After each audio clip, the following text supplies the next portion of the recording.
इतिहास का ये सबसे बड़ा आंदोलन कहा जाए तो कोई अतिशयोक्ति नहीं होगी।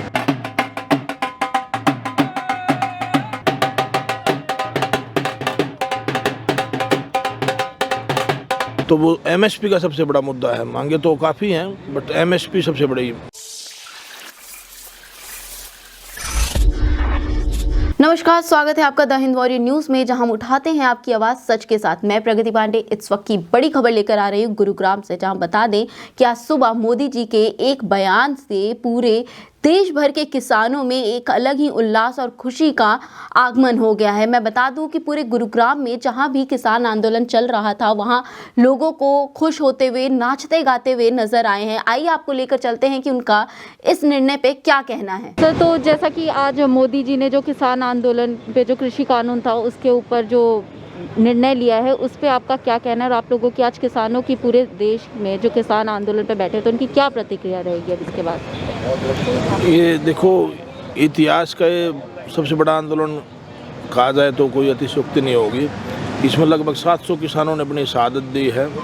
और जब सरकार ने सोच लिया कि तुम्हारे सारे हथकंडे जो बरगलाने के ख़त्म हो चुके हैं, तो आखिरकार उन्होंने अपनी हार मान ली है।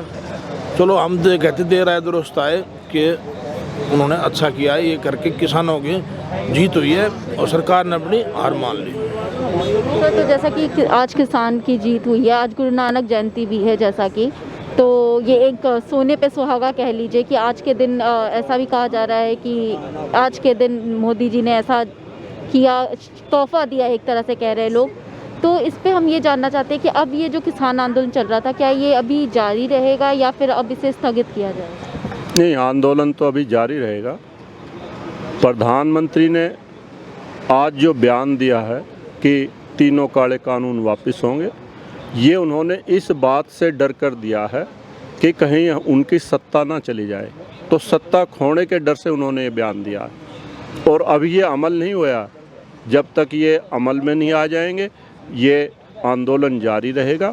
ये जो किसान आंदोलन है, इसकी और भी एक मांग है कि एमएसपी की गारंटी का कानून बने।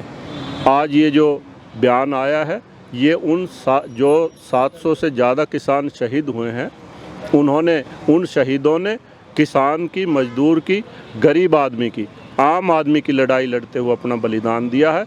आज ये उनके बलिदान की जीत हुई है।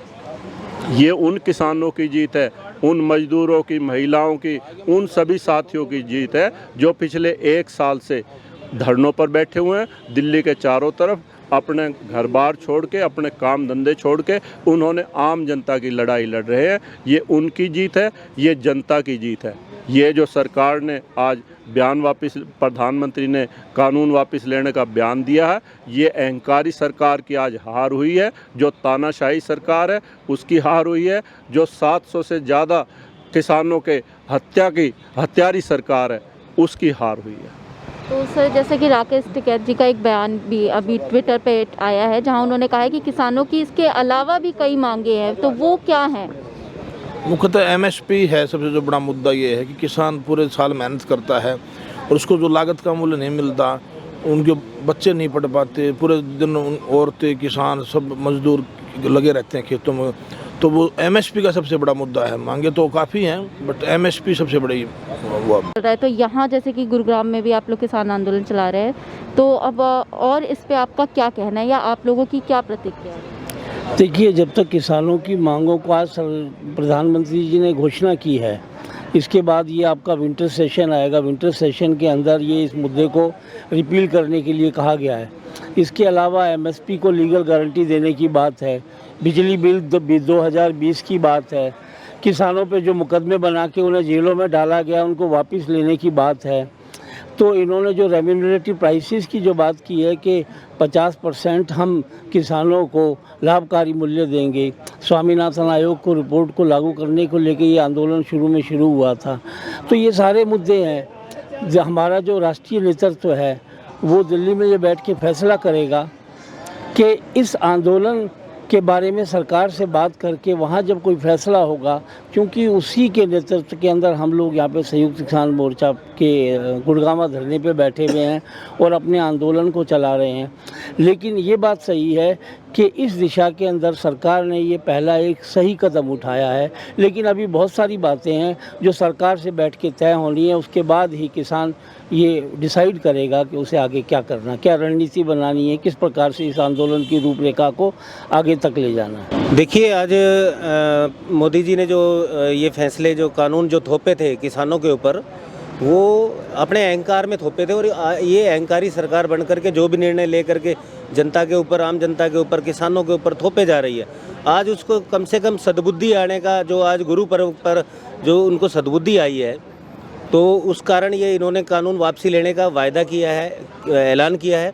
तो जब तक ये कानून वापसी नहीं हो जाते, ये इनके लिए रिफिल मतलब संसद भवन में नहीं आ जाता और ये कानून समाप्त नहीं हो जाते, तब तक ये किसानों का धरना जारी रहेगा। क्योंकि 1 साल होने को है, 363 दिन हो गए, 700 से अधिक किसानों की शहादतें हो गई। उनकी शहादतों की बदौलत आज ये जो किसानों को, संगठनों को जो जीत हासिल हुई है, जो मोदी जी के बयान के बाद कि वो उन्होंने काले कानून वापसी लेने का ऐलान किया है, तो ये जीत का श्रेय जो है उन शहीदों को जाता है। तो ये थी किसान आंदोलन पे हमारी बड़ी खबर, और ऐसी ही खबरों के लिए हमारे चैनल के साथ जुड़े रहिए। मैं प्रगति पांडे, आप देख रहे हैं द हिंद वॉरियर न्यूज़। धन्यवाद।